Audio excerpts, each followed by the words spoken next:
Nouvel épisode de la quête de la masse. Ça fait un petit moment qu'on ne s'est pas vu. Ça fait un petit moment que je me dis que je dois faire un nouvel épisode et puis j'ai été pris par d'autres choses. Et puis de toute façon, il y a eu une bonne période de stagnation, donc j'en parlerai après la séance. Mais aujourd'hui, ça va être une séance jambes. Alors, les fameuses séances jambes. Bah, vous voyez, on me parle souvent de la motivation en pensant que je suis toujours motivé.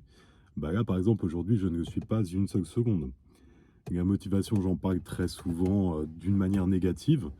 Pas pour rien, parce que si j'avais dû me reposer sur la motivation pour quoi que ce soit, je n'aurais jamais rien fait. À chaque fois, ça m'a servi pour démarrer, on va dire, mais après, pour continuer et persévérer, bah là, j'aurais jamais été au bout des choses. Donc là, aujourd'hui, motivation zéro, réveil dans un état lamentable. Donc, dans ce genre de cas de figure, que faire? Mais il n'y a rien à faire. On fait ce qui doit être fait, c'est tout. En fait, il est temps de grandir dans nos attentes vis-à-vis de l'existence. On est toujours dans cette posture très enfantine d'attendre que tout ne soit qu'émerveillement et enchantement quotidien. Alors attention, je ne suis pas non plus en train de partir dans un discours cynique en disant que la vie n'est que souffrance et désespoir et ouin ouin ouin. Non, pas une seule seconde, bien au contraire. Simplement, nos émotions, j'en parle souvent, c'est le reflet de nos pensées, c'est le reflet de ce qui se passe dans nos journées.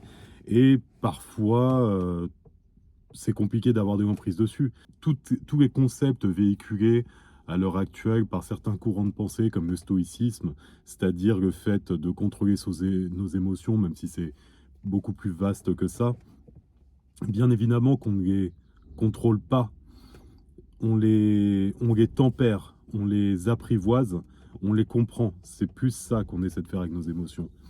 Et en l'occurrence, bah, quand on se réveille dans un état émotionnellement un peu compliqué, un peu difficile, mais il n'en tient qu'à nous de faire en sorte de les changer. Et comment on les change?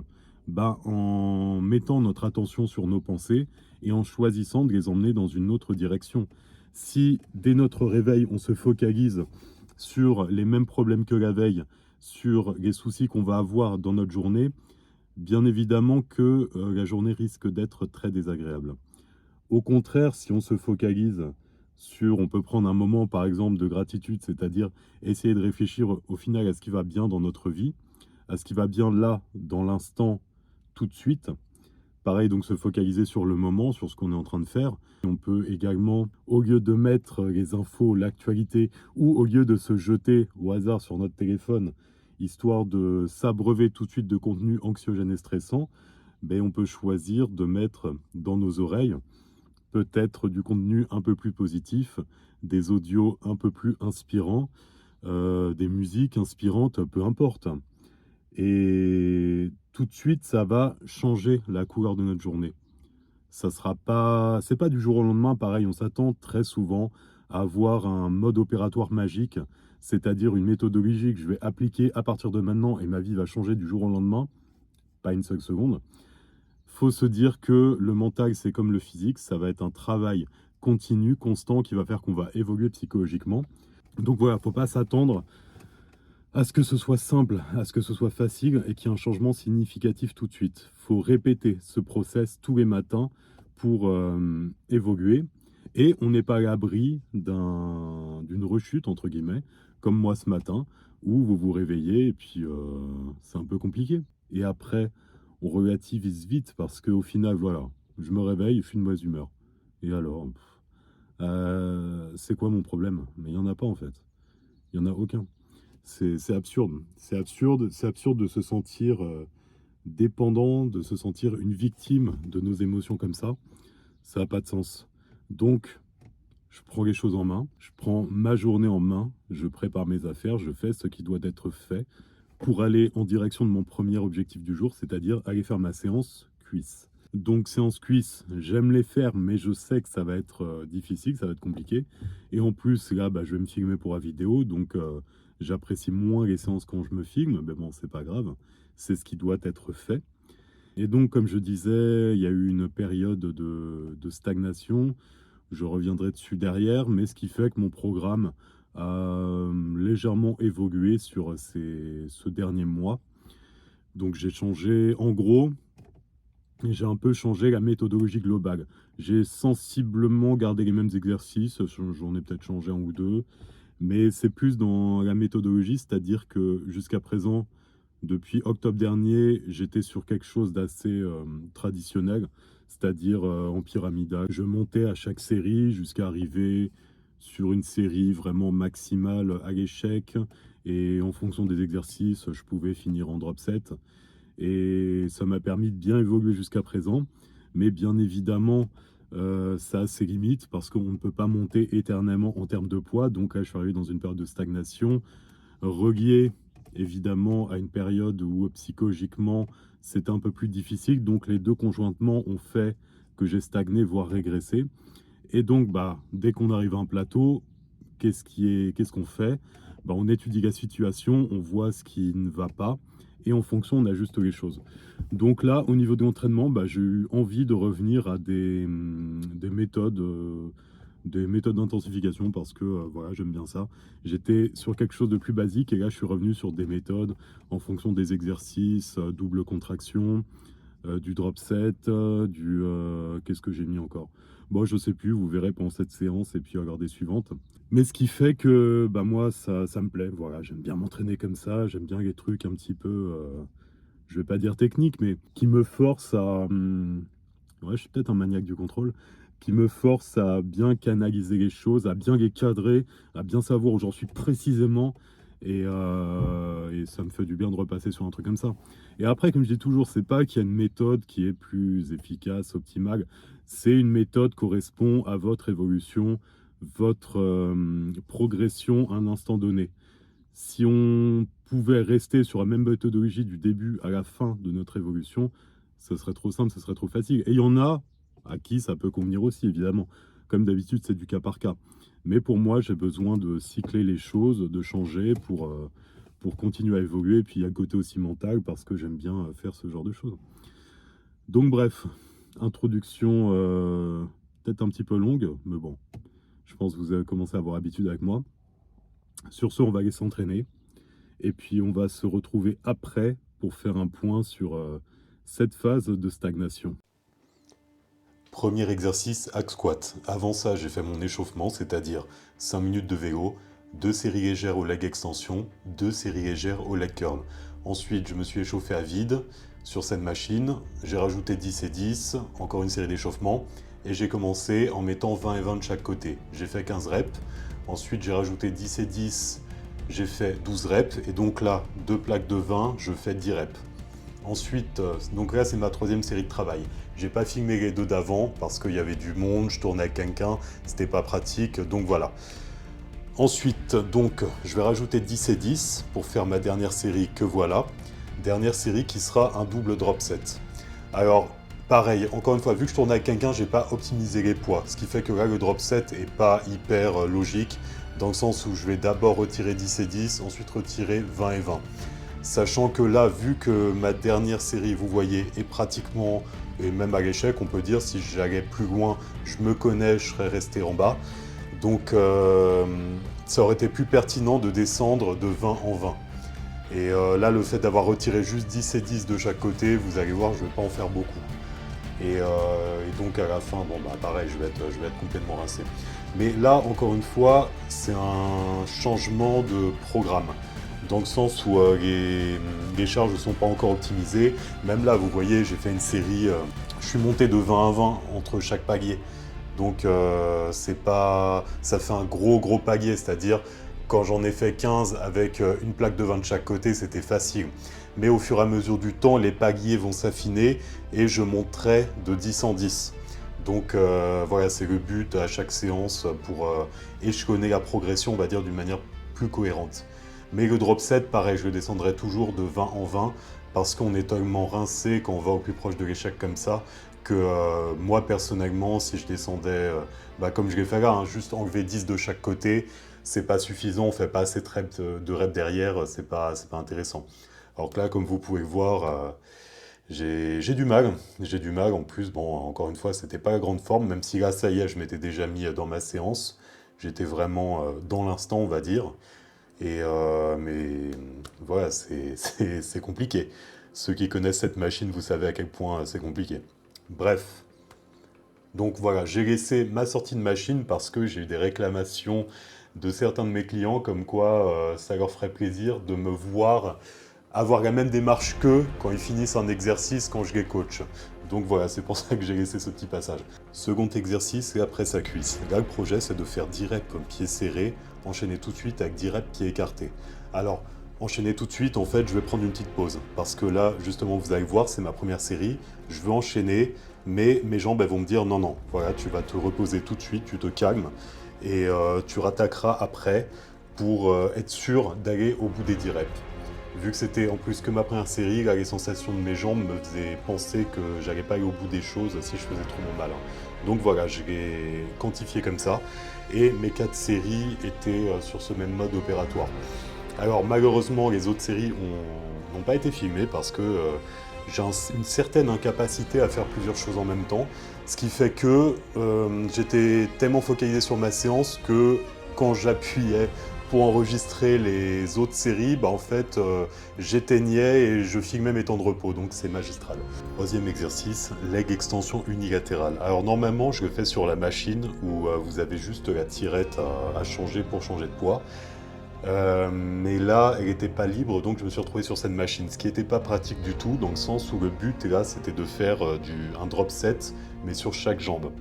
Et sur la première série, donc bon, j'ai mal réfléchi, et je voulais continuer à faire jambe par jambe comme sur la machine, mais ce qui fait que c'était pénible, parce que donc, je devais faire une jambe, je fais 8 reps, je décharge, 8 reps, je décharge, 8 reps, je décharge.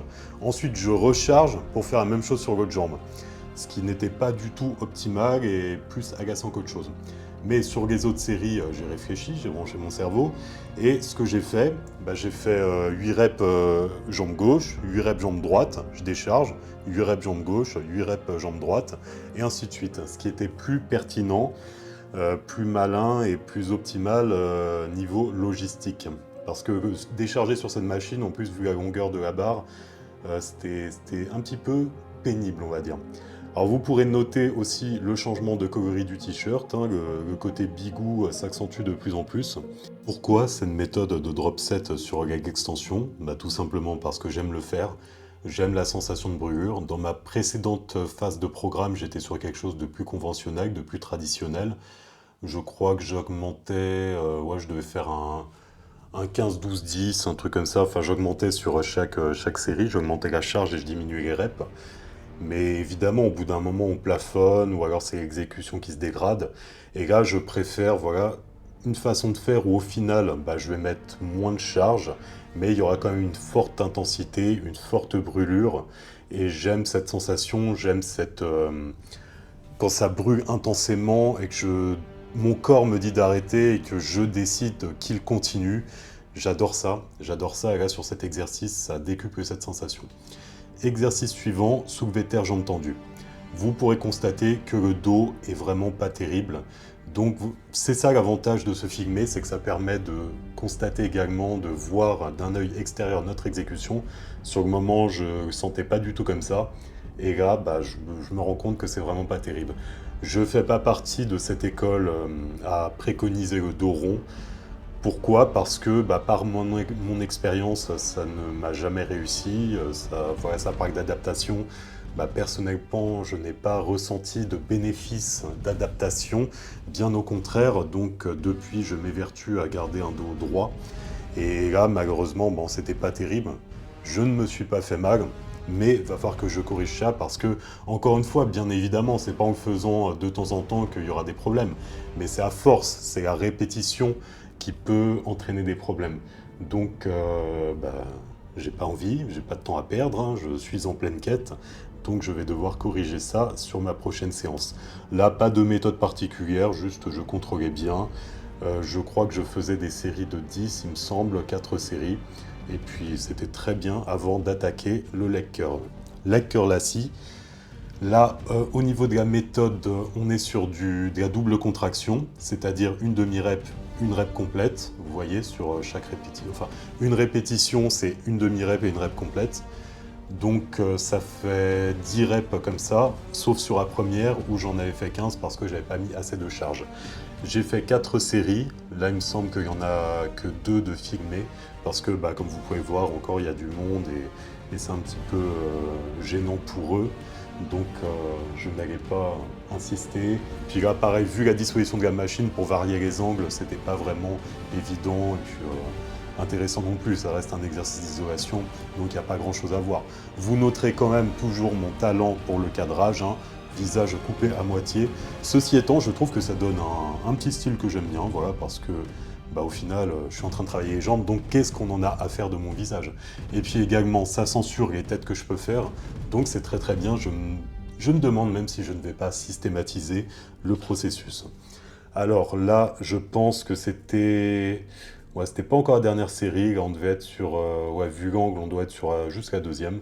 Donc il y en a eu 4, mais j'ai pas la suite. Mais de toute façon, voilà, 4 séries de 10, traditionnelles, mais donc en double contraction.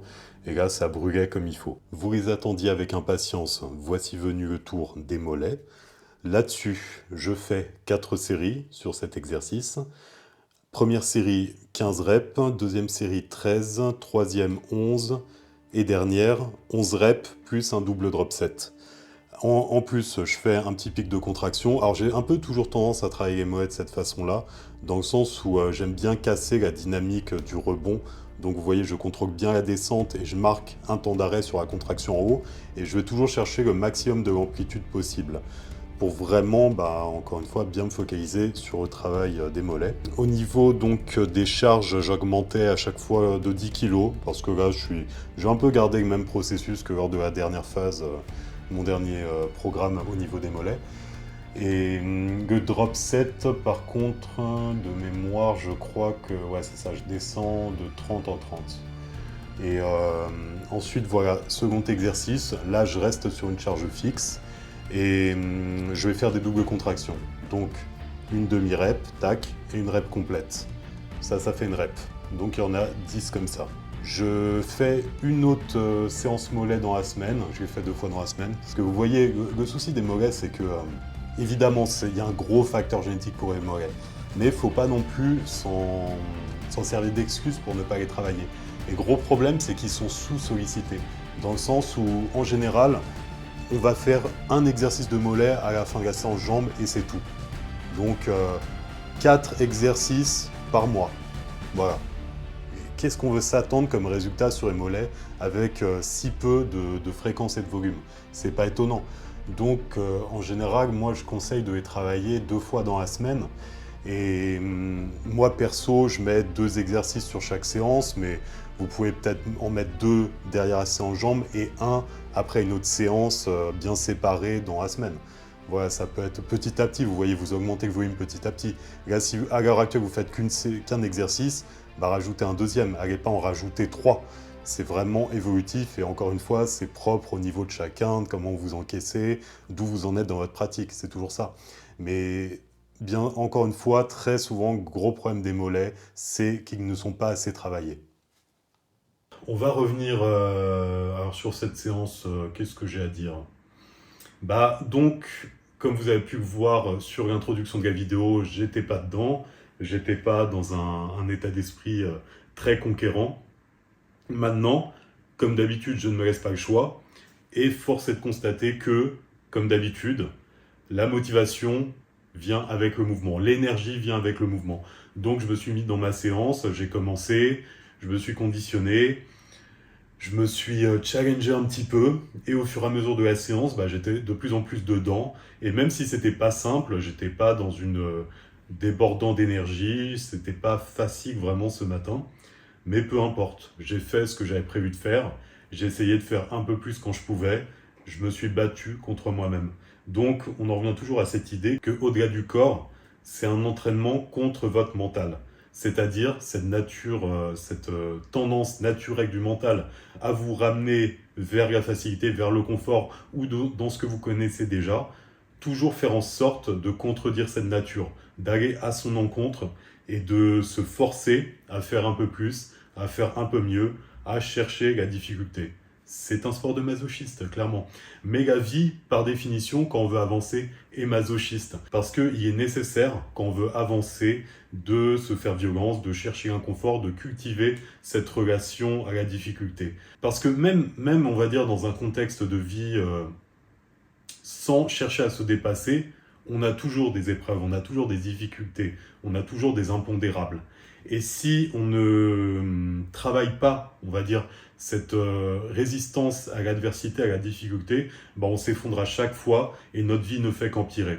Donc c'est pour ça que c'est important d'être toujours dans un état d'esprit à essayer de travailler là-dessus. Enfin, pour moi, c'est important quand on a une vision long terme de développement de soi, de sa vie, de tout ce qu'on veut faire dans notre existence. Maintenant, on va revenir sur le point central de cette vidéo, c'est-à-dire la stagnation. Donc j'ai une période de stagnation qui a duré, stagnation-régression même, qui a duré peut-être 2 mois. En gros, qu'est-ce qui s'est passé ? Bah, au niveau des perfs, ça stagnait, j'ai perdu 2 kilos, comme ça on ne sait pas pourquoi, sachant qu'avec moi, tout est lisse, c'est-à-dire les entraînements, tout est calibré, tout est quantifié, je suis à telle charge, voilà. Au pire, on a la même charge la semaine d'après, au mieux, il y a un petit peu plus ou un peu plus de reps, donc ça bouge pas. L'alimentation, je pense que vous me connaissez aussi, c'est comme ça. Donc même quand il y a un écart, je le calcule pour lisser sur la semaine au niveau du total calorique, que toutes les journées soient au même niveau. Au niveau du NEAT, je ne vais pas dire cardio parce que je fais que marcher, mais au niveau du NEAT, on est toujours sur la même chose. Donc tous les paramètres étaient les mêmes. Mais j'ai perdu 2 kilos. Pourquoi ? On revient sur l'importance du mental. Mais on va dire que j'ai une petite phase d'inconfort dans ma vie, de friction, de choses qui ne me convenaient pas, sur lesquelles je n'arrive pas à prendre de la hauteur, à lâcher prise, pas tout le temps. Et donc ça m'a affecté. Ça m'a affecté, et si le mental ne va pas, le corps ne va pas. Surtout moi, c'est exacerbé, c'est ce qui m'a toujours limité dans mon développement. Et là, en l'occurrence, comme vous voyez, j'ai beau travailler sur moi, j'ai beau être au courant de ce mécanisme, bah, je peux encore me faire avoir par ça. Donc, c'est normal. C'est le principe de la vie. Encore une fois, tout n'est pas linéaire, tout n'est pas simple. Et le truc, à chaque fois, en fait, c'est d'analyser les choses.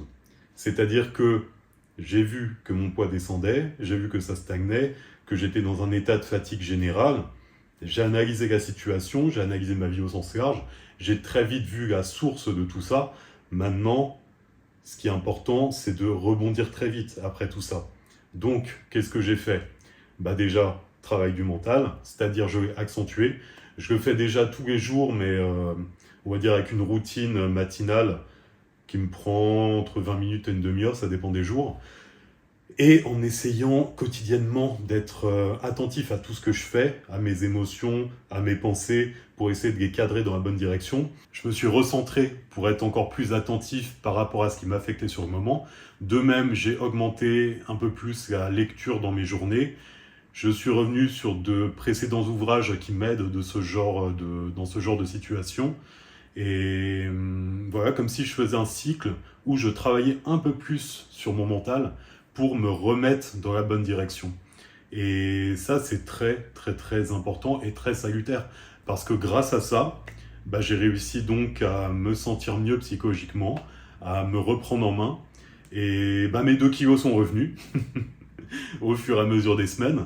Et j'en ai même eu un 3e. Donc oui, là, j'ai pas parlé de ça, c'est vrai. Mais donc là, je suis à 95 kilos. Évidemment, pas super propre. Évidemment, la sangle abdominale se dégrade, mais dans tous les cas, moi je suis content dans le sens où le maximum auquel je suis déjà monté c'était 93 et avec une sangle abdominale bien plus dégradée que ce qu'elle est actuellement. Donc pour moi c'est très positif, on continue d'avancer, tout va bien. Je suis toujours au même total calorique, 4200. Je sais plus dans la dernière vidéo où j'en étais, mais bon voilà les données actuelles. Donc on continue à monter comme ça, tranquillement. Maintenant, donc il y a eu ce travail, pour sortir de cette période de stagnation, il y a eu ce travail sur le mental, toujours nécessaire. J'ai quand même ajusté les choses, changé les choses au niveau de l'entraînement parce que ça faisait à peu près depuis octobre que j'étais sur la même routine. Donc c'est normal que l'évolution devenait difficile, que même voilà, je stagnais complètement au niveau des charges ou au niveau des reps. Et donc j'ai changé ma routine d'entraînement. Globalement, j'ai changé quelques exercices, mais c'est à peu près la même ossature. Par contre, j'ai changé les méthodologies. Dans le sens où avant j'étais sur quelque chose d'assez basique, du pyramidal, je montais à chaque fois. Et là, il y a beaucoup plus de méthodes d'intensification. Donc, comme je l'ai montré dans la vidéo, dans la partie entraînement de cette vidéo, et vous verrez sur les prochaines séances lors des prochaines vidéos. Donc, tout ceci mis bout à bout conjointement, ça m'a aidé à sortir de cette petite période de stagnation. Ce qui fait que je suis content, voilà, la quête de la masse continue. Les objectifs suivants, on verra comme d'habitude, c'est vraiment quelque chose, je vise long terme, je vois comment ça monte, je vois comment je prends plus ou moins du volume, en essayant toujours de garder ce ratio prise de volume et pas trop prendre de gras, même si malheureusement c'est inévitable. Et maintenant, le point fondamental, c'est toujours me concentrer sur mon mental. Parce que, comme le physique, dès qu'on lève le pied dessus, dès qu'on arrête de l'entretenir, il revient en arrière, il se dégrade. Et surtout, c'est ça qui a été intéressant dernièrement, j'ai rencontré pas mal de gens qui ont plus de 20 ans de moins que moi, mais qui sont très éveillés sur le côté développement du mental, développement de l'esprit. Mais ils ont la vingtaine, on va dire. Donc ils rentrent, entre guillemets, dans leur vie active avec ce mental, et c'est génial. Mais ce que je veux dire par là, c'est que ils n'ont pas un processus de déconditionnement à faire. Et pour ma part, alors voilà, je ne vais pas m'en servir d'excuse, c'est juste pour vous expliquer pourquoi des fois c'est peut-être un peu plus simple, ou voilà, c'est en fonction du contexte, comme pour tout, hein, encore une fois. Mais moi, il y a eu un gros travail de déconditionnement, plusieurs décennies où mon cerveau a été câblé dans une direction, et j'ai dû travailler dessus pour changer ce câblage. Et ce qui fait que, à l'heure actuelle, en plus déjà, il y a encore du travail, vu d'où je pars, mais pareil, des fois, j'ai des travers qui peuvent revenir assez facilement. Donc, cette vigilance de chaque instant sur nos pensées est primordiale, parce que là, encore une fois, j'ai parlé du fait que ça m'a fait stagner physiquement, mais bien évidemment, ça a joué également sur ma vie de tous les jours, sur mon travail, sur ce que je veux entreprendre, sur mes projets. Donc, c'est hors de question. Hors de question que ça revienne trop souvent. Donc, j'ai tout fait pour sortir de ça, donc je n'y reviendrai pas. Pas une seule seconde.